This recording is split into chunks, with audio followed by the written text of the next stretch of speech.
Tanggalin natin ang reklamo. Ang reklamo lang po, nakamas ka ko eh. Ang reklamo lang po dito ay ang tao walang malakaran sa bangketa. Bakit ba kayo kontra ng... Yan, kinakausap ni sir, parang magbibigay siya ng information just in case na ito i-operate at ngayon bibigyan lang muna sila ng instruction kung ano yung gagawin nila. At i-meeting sila mga kasama. Pero napapansin natin mga kasama, parang napakaraming mga naka-illegal parking dito sa street na ito.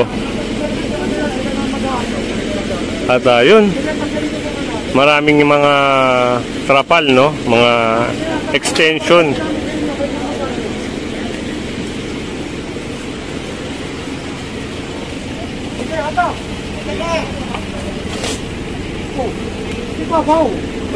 Yun, at natanggal na. Kaya tanggalin na pala to.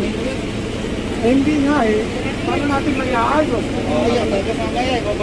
Sinarang lang ko sa kanya.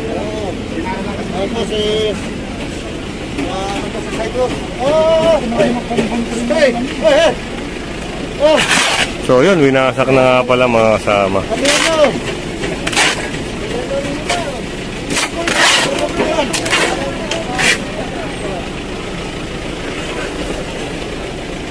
Pag ginana niya yung tubo mo, okay, katirin mo, matakat ka. Pare, okay din.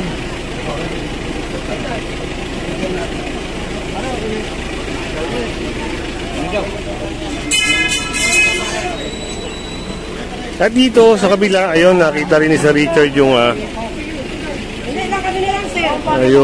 trapal dito. Oh, hindi kami aalis kasi kung hindi nyo tatawag. Ano mo na lang? Mag-discussion pa kayo, tinatama natin ng mali. Paano natin itatama? Kailangan, tatanggapin nyo, binabanggit natin ng mali. Alam mo mga ano naman, daanan naman pinagawag eh. Huwag naman po, huwag naman magigit. Sa atin siya nakasito, nakatulong na po ako eh. Ano kasityon? Ito, taga-sityon! Ano po yung taga-sityon? Ito, taga-sityon daw siya. Saan kayo sa sityon? Ang ano po natin? Saan po kayo sa sityon? Sa CCOS! Kay General San Diego. Anong pangalan mo kuya? Maluwag naman po kasi nag-aanan. Ano pong makulang? Ano pong pangalan? Activity mo pangalan? So si kuya ay may binabanggit na taga-City Hall daw. Napakilala ka taga-City Hall. Hindi mo pala alam kung anong violation. Diba? Okay, tanggalin. Hindi na namin ibalik yun sin. Hindi na namin ibalik yung tali na yan. Pag ibinalik niyo yan, oo ma'am, ano yan sir? Nakikita niyo naman kung ibalik namin. Isang araw, supisahin niyo kami. Ibalik na namin. kami sidewalk hearing. Hindi na, akin na yung ano. Ang sidewalk na yun, ako may dakang ko na Makita po kami. Makita po ito, anuwag na po ng batita oh. Mabuti mo nakatitinda kami rito.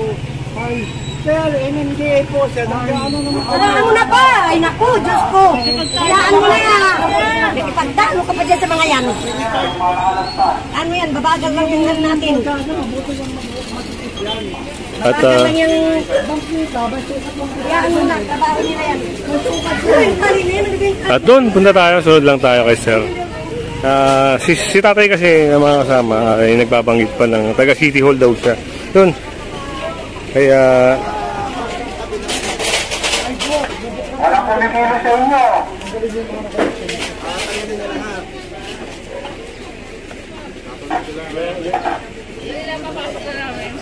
Anong parking nyo rito? yun pala at one-sided parking pala sila rito. Ina-allowed ng barangay nila.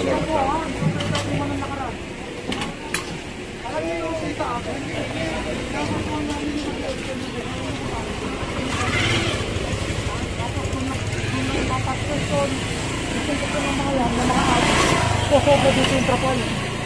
Kaya sa amin, kinakasuhan na huli. At hindi kami natulang ng paalala ha. Pinabubuktan namin sa inyo ang bangketa. Kasi hindi ko pwede ng karsada walang bangketa. Pero ito, hindi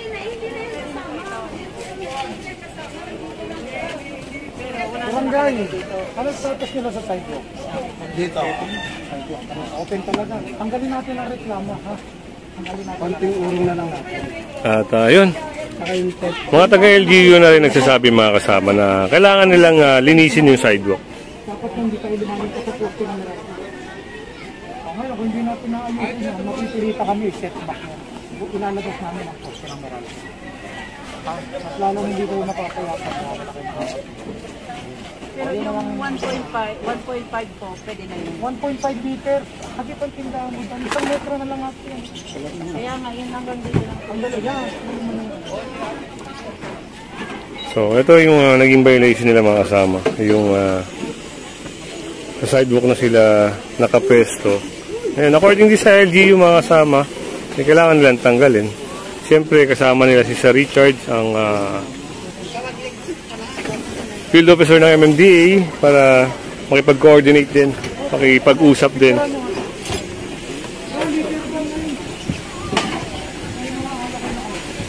Ayun yung mga soft drinks, no? Sa may bangketa na rin na nakalagay. Stock namin. Clear violation, ano po. Alam nyo naman na...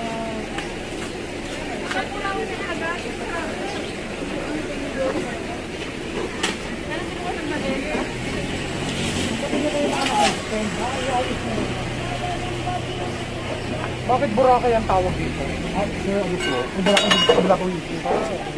Kasi po sir, lahat ano yan, malaking photo, malaking photo. So, nagkasunog, sinadibay. Ngayon, ituloy tayo na. Ito sa mga malaki sa balik. Pero madaling linisin to. Opo. Napakadaling linisin ito. Opo, magaling ako dito. Bigyan nyo kami ng letter. Linisin natin. Black and white nyo na lang. Sir, clearing ko na lang to. Gawa kayo ng letter. Clearing na lang natin to. Para at least alam nila kung hanggang saan na lang ang limit nila.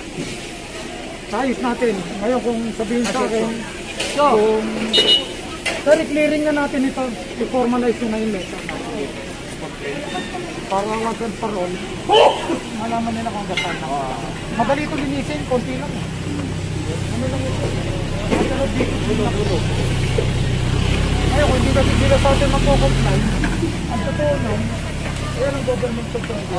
Maposte. Ayan, kung hindi na ayaw, ano tayo rito?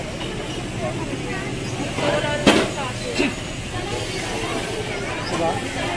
Formalize na lang natin ito, clearing natin. Araw-araw na natin. So, conduct tayo ng clearing na tayo. So, yun at narinig nyo yung sinabi ni Sir, no? Pa-formalize na lang, bigyan ng formal letter at para may operate na clearing.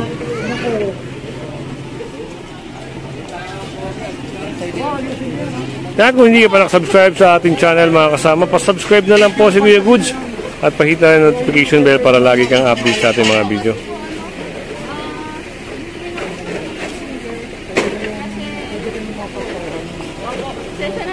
Sinungaling ako pag hindi ka kayo napasaran.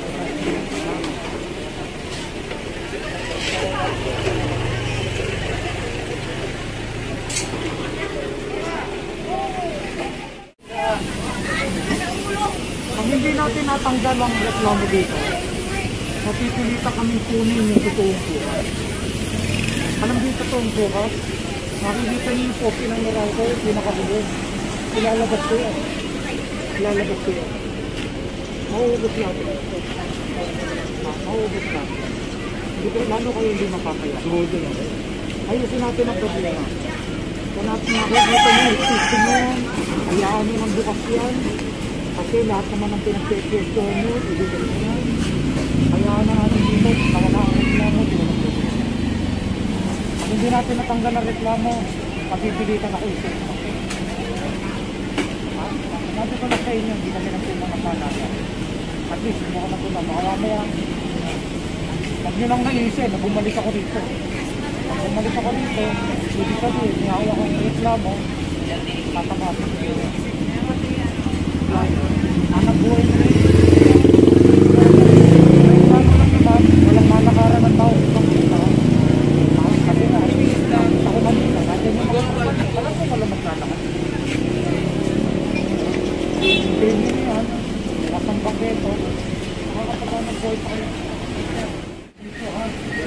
Alam nyo naman kung hanggang saan lang ang property line eh. Ayun, ang binabasya namin dyan, metro. Yung metro ng tubig. Hindi yan ilalagay sa pribadong lugar. Nasa government control yan. Kakabasin ko yung buo. O, sabihin ka sa akin ngayon, kung legal kayo. Ayun ang poste ng, ayun ang kontador. Lahat ng lalagpas sa kontador. Binigyan ko lang ng sityo. Walang ano. Ngayon, tanggalin natin ang reklamo. Tanggalin natin ang reklamo. Ang reklamo lang po, nakamas ka ko eh. Ang reklamo lang po dito ay ang tao walang malakaran sa bangketa.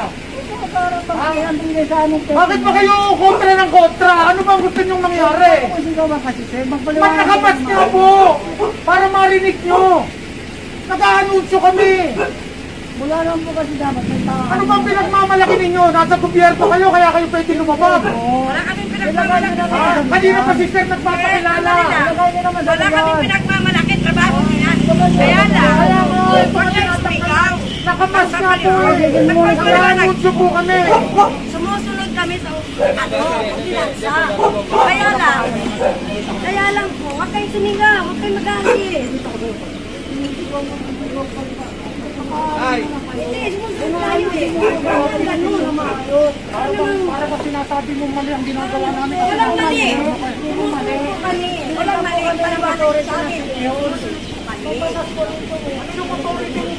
Wala kong authority. Sumusunod kami sa ordinansa. Ipapaliwanag niyo ng maayos. Ano? O di, bigyan niyo na kami ng araw. Kung ipapag-iba niyo. Hindi, pakikita ko po. May batas po kasi pinatutupad eh. Kaya nga. May batas nga po siya. Di naman kami wala naman kami ginagawang Di wala naman po kami ginagawang kabataan puso ah. Paghahanap buhay kami ah. Silip kayo ng silip ng pangalan ko. Kayo hindi mo naman ako ano. Wala naman ang nireklamo. Hindi ko kasi proper eh. Hindi ko proper. Na nagdidiskusyon tayo, nagpapakilala kayo sa gobyerno. Kami po nasa gobyerno rin, nagpapatupad. Hindi ko proper na nagtatalo tayo. Kaya nga dadalhin ko po ito sa proper forum. Patatawag ko kayo. Kung mali ako, kasuhan ninyo ako. Pero kung mali kayo, kayo kakasuhan ko. Tinatakot ko po kasi. Hindi ko kayo tinatakot. Binabanggit po namin yung totoong sukat ng government control area. Binigyan po kami ito ng pagpapaghanap buhay. Kasi kami pa po ito eh. Kanina pa nga po kami nagpapaliwanag eh. Hindi. Kami pa po ito. Nakikipag-diskusyon ka lang eh. Kanina pa kami nagpapaliwanag eh. Sige na po. Ilagay na lang natin sa proper. Hindi ko alam kasi pangalan ko ano. Magkikita tayo, huwag kayong mag-alala. Ayun mga kasama at narinig nyo naman si Richard, no? At si nanay, yun parang may hinanaing, no? Kasi kanina, kung mapapansin nyo, nasita kasi yung trapal nila. Yung problema, yung si tatay nagpakilala kaagad na taga City Hall, so which is mali naman. Kasi si Sir Richard ay taga MMDA, taga pagpatupad. So nasa sidewalk clearing sila, parang siyempre pangit nga naman. So ito pala yung mga naka-quarantine, no? Yan.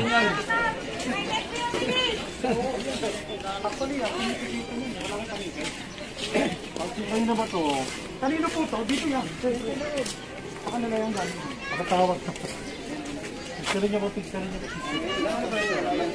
Pero, definitely bawal nyo kasi maglagay ng factor dito na namin.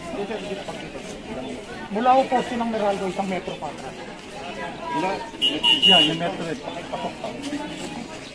Ibig sabihin yung metro na yan.